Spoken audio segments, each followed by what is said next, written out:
Alright, welcome back everyone. This is Shadow Drake, so I'm just going to cover a few miscellaneous things. So interestingly enough, one of the things I didn't cover is how to repair your suit when it gets damaged. Now, you're going to need duct tape to repair the suit, and as far as how your suit gets damaged, it's something physics related. Like I think if you like split ice right at your feet, it can do that. I am going to try to do it in another way, which is kind of like tossing an item at a wall, I believe. That's... okay, yeah, did it. Oh, okay, so when your suit gets damaged like that, you're gonna have an icon that says your suit is leaking. You take some duct tape, you hold right click, and you repair the suit. It is always scary when this happens. You gotta do this twice, once for your helmet, once for your suit, and it's just, it's always so cringe painful when that happens, so, yeah. More than likely you're gonna get jump scared, you're gonna be panicking for a good few seconds. It's just never a good time. It's just never a good time. It always comes when you least expect it, but, yep. That's what you do when you damage your suit. You just use duct tape to heal it. Alright, so the next thing, alright, change to a cleaner suit. Now, the next thing that I am going to cover is, now, sometimes you may want to move your airlock, or you're going to do something awkward, and let's say for some reason you're going to temporarily use this vent to pressurize your furnace. So you remove it, you go do your thing, you come back, you attach this. And then the next thing you know, this thing is not going to be working correctly. In fact, you can tell that you can already do that. So you would try to cycle your airlock. It'll seem to go fine. Then you try to cycle to interior. It's going to do that just fine just because... did it actually do that? Oops.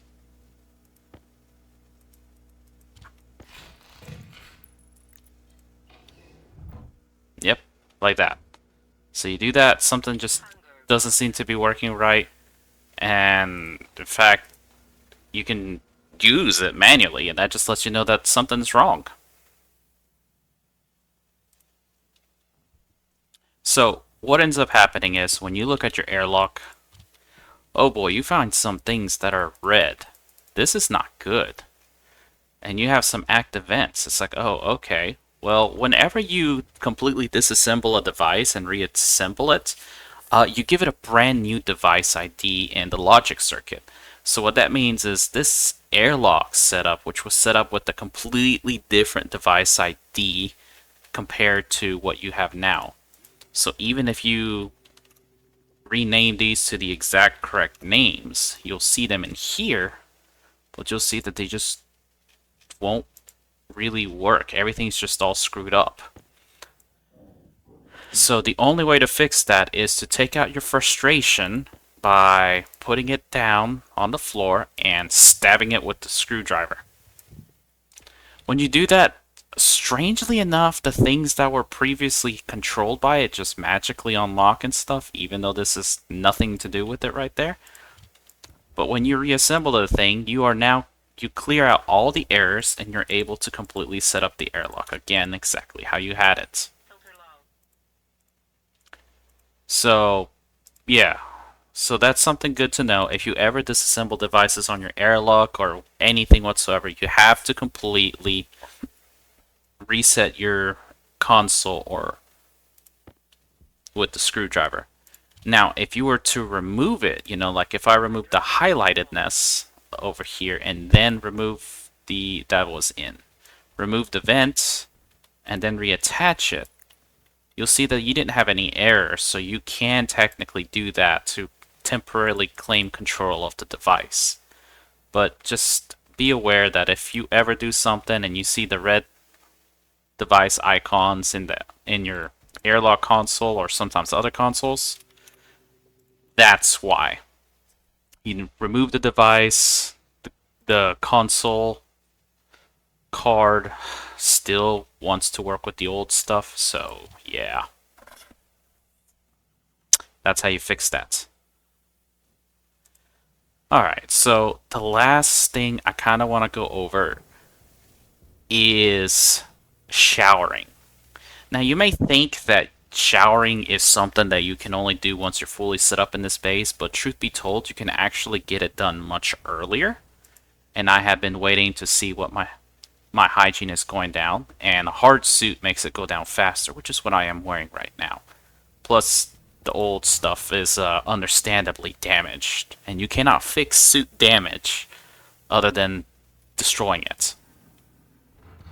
So, before I get to that, there is a console command that lets you see what what the entity state is. And so if I do entity state, we will see that my hygiene is 0.056. So it's probably at 5%. It's extremely low, and yeah,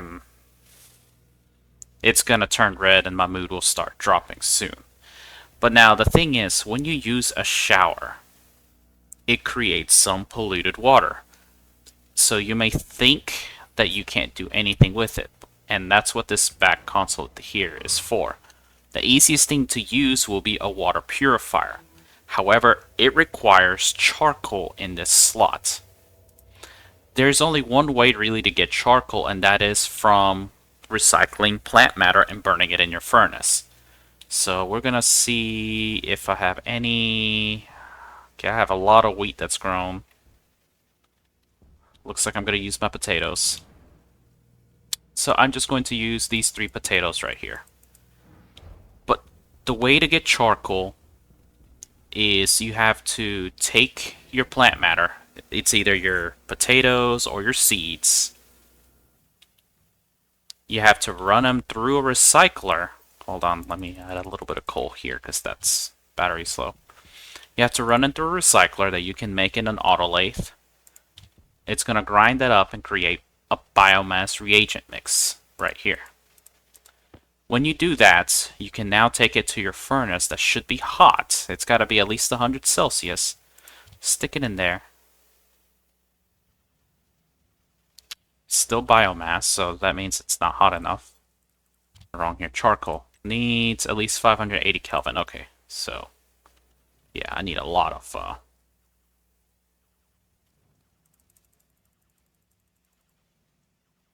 let's vent this out a little bit. May have been too much right there. Anyways, there. So, sorry, my bad. Always check your recipes. So now I have 3 grams of charcoal. So this charcoal can actually either be used as a ingredient for making steel, but pretty much the only major use that it has is to run your water purifier. And so that's what we're going to do. And so when you get to the point that you have red hygiene, the quickest fix is to use a shower. So we're going to put this in here. We're not going to turn it on just yet. And to use a shower, you need to pipe the input or the back of it with some liquid pipes. And then the front of it, where the dirty water comes out, will be where the polluted water comes out from. And so to use the shower, you have to remove your suit and your uniform. That's it. So let's take a look at our entity state before I do that. So my hygiene is 0.028.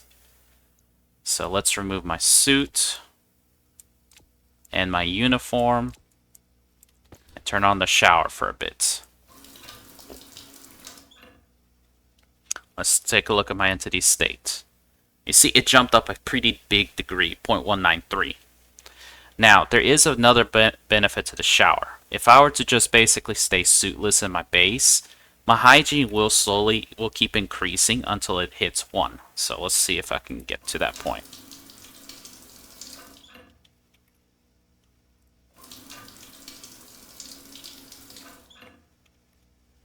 It's almost there.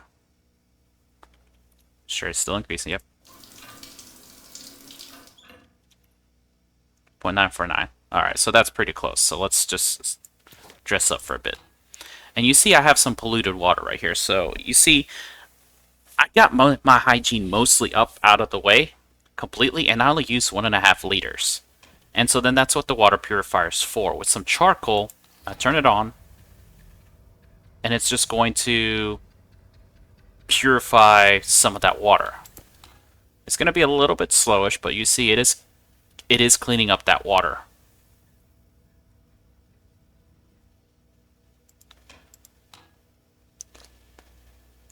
Looks like it cleaned up about half a liter, I want to say. 0.75 liters. And so, right there, it kind of looks like that might not be sustainable, but it actually is. But I'll show you an alternate way for setting this up. So, oh, don't like my heavy breathing. Alright, so let's look at hygiene. So my hygiene is perfect 1 right now. So that's basically I'm 100% of my hygiene. Now, what sometimes people don't know is the shower has a benefit.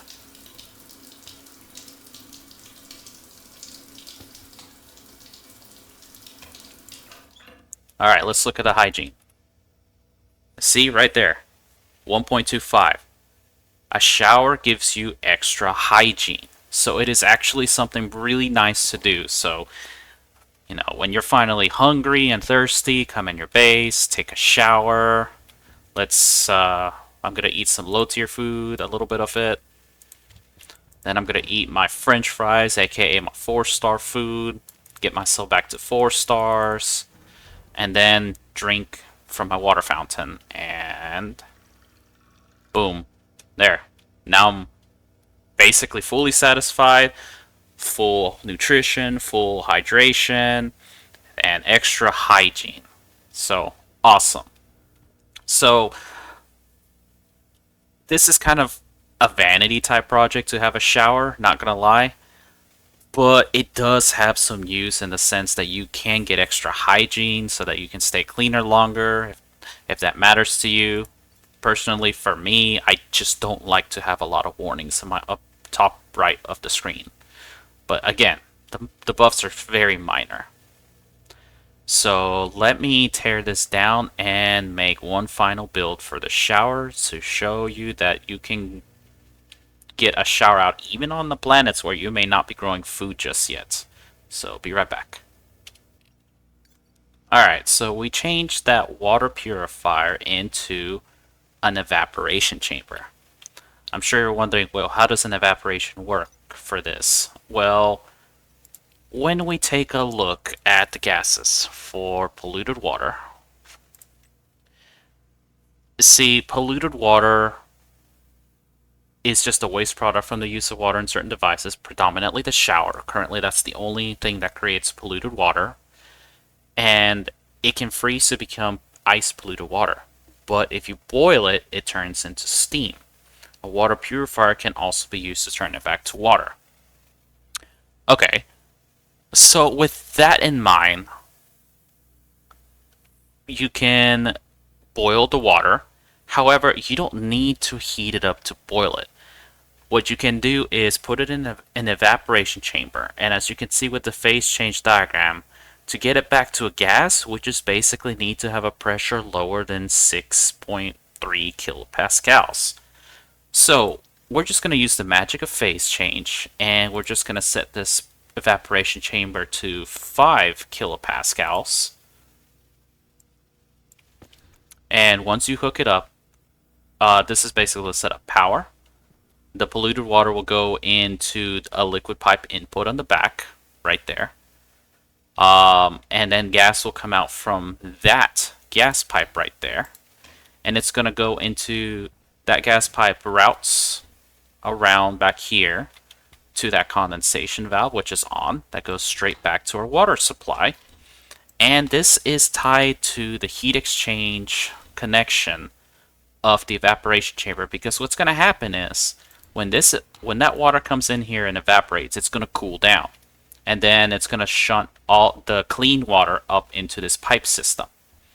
Well, when it shunts into this pipe system, it's going to condense and heat up. So now we're going to have a cooling down happening in this chamber and a heating up happening in these pipes. And so net result, they should cancel out. But regardless, the clean water should come out over here. So let's see that happening.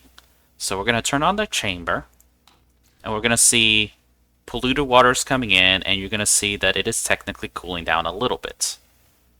And see, this is going to take some time to process, but there's 2.2 liters of polluted water. It basically sucks up all my dirty shower water from here. And so now this is evaporating my dirty shower water. It's going to be very, very slow, but it is going to be doing that. So it's evaporating both my normal water and my shower water. And as you see in here, it's purely clean water, but it is recondensing back. So, yep, there you see it. It's going to recondense back. This is going to essentially warm up a little bit. This is going to cool it down. This is going to warm it up. So they're just going to be fighting each other for a while. But no matter what, my clean water is coming right back in here. So this is a very low-tech, easy way to clean your shower water. And you can leave it running basically just to keep cleaning your water. Because after all, it may have it's got 2.12 liters of shower water to get through. By the time you're all, by the time you need to take a shower again, this should have cleaned out your shower water and you're ready to basically shower again. This is something that you can build really early. Basically, by the time you create your water system, you can opt to build your shower so that you can get rid of your hygiene icon to get your mood up. So yeah, this is a very low-tech solution. You can build it anywhere, even on the hot worlds. That way you can keep your hygiene up. You don't need a farm going. And this basically makes it so that when you're out and about and it's time to eat and drink, you can eat and drink, then go right back to doing your work. And if you ever see your shower icon come up again, then you basically just, come here, strip, shower as long as you take it. It takes about 5-10 seconds. Suit up, eat and drink again, and go. And like I said, the shower water that is made is going to eventually get cleaned up. Alrighty. One other tip that I can give you. If you want to preserve your food a little bit, I have some canned French fries. The food quality, remember, it's based on the food that you ate the most of. So if you're hungry and you don't have a big farm going to make a bunch of French fries or something like that, what you can do is eat something like a cereal bar. Just eat a tiny amount of it. Just fill your hunger bar like maybe a little bit under halfway, and then eat the rest from your high quality food. And so what that ends up doing is you keep your high quality food bonus so that you can have higher, increase thirst capacity without sacrificing it. Or eat just enough to have your 4-star food bonus and then eat something else. Like, for example, I have some space right now. I could fully drink my water. This is the alternate way. Fully drink to be full in water. Unpack my cereal bar and fill it up. So now my food is at 100%, thirst is at 175, but my food quality has dropped down to 3-star.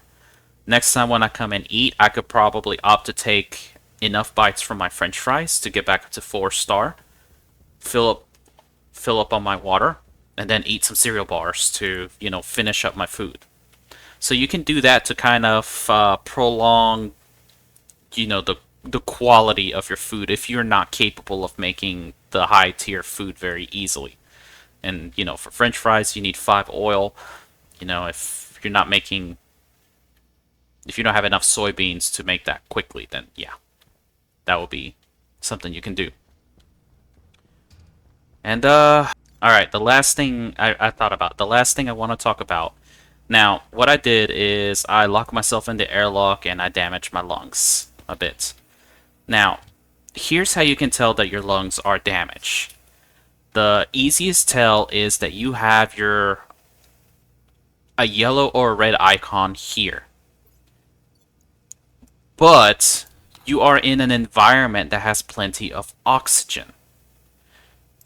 That signifies that you have lung damage. Another tell is that your human icon right here is showing, but your health is at 100%. You have enough food and water that you shouldn't have taken damage. This is an indication that you have suffered some lung damage. And this happens when you eat and drink outside in a vacuum, or you breathe toxic air or anything like that. It's gradual and it can eventually kill you, because what happens is you no longer have you can no longer breathe effectively. When you have suffered lung damage like this, there's only really two things you can do. The easiest thing is to take your one and only medical pill. You're given one at the start when you first land, and I believe on easy you respawn with another one. I could be wrong. The other thing That's the wrong one. The other thing you can make is a cryopod. Come on, a cryotube. Sorry, a cryotube. Now, a kit cryotube requires a tier 2 pipe bender, and it just takes some gold, copper, steel, and silver. A cryotube functions like a medical pill in that when you create it and pipe it up with safe to breathe air, you can hop in and it'll heal up your lung damage to get you back to full health. And it is imperative that you take care of your lungs. Make sure that you don't get them damaged for too long, too often. Because more than likely,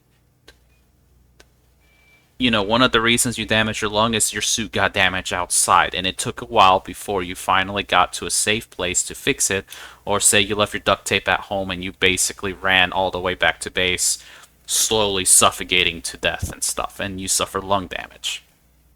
So, yeah, gotta take care of your lungs, and if you keep your lungs in the yellow or the red, and you're not capable of making medical pills in the chemistry station, or have a cryotube to fix up, the next accident could be your last one and could basically be the one that kills you.